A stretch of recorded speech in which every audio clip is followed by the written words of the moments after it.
Mais au-delà du buzz, la promotion à outrance est pour certains un leitmotiv artistique. Sur les murs de la capitale, vous avez certainement déjà remarqué cette photo. On dirait l'affiche promotionnelle d'un homme politique.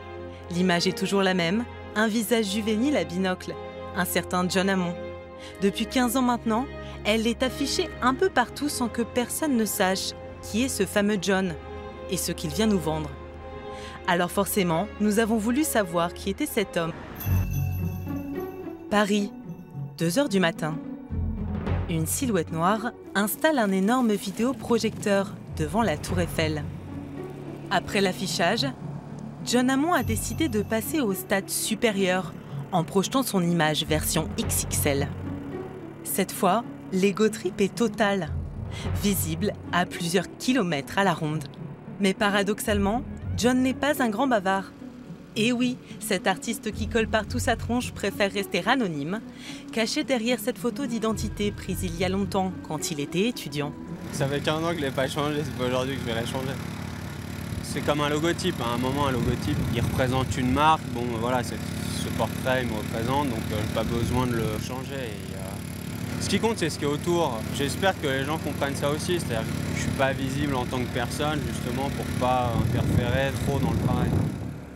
Depuis 15 ans, l'affichage de cette photo est la seule et unique œuvre de John Hammond. Comme une très longue performance d'autopromo, mais qui ne vend rien du tout. Une critique acerbe du culte de soi. Après la Tour Eiffel, John continue son petit tour. Cette fois-ci, il pose son projecteur devant l'Assemblée nationale.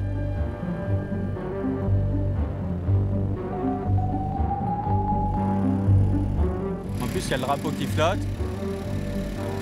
Parfois, il est un peu en berne, là, il est bien. On est sur l'Assemblée nationale. Je projette un portrait qui me représente en tant qu'artiste, mais aussi en tant que citoyen. Donc c'est s'approprier un lieu de pouvoir, un monument symbolique, et je pense que le message est assez clair.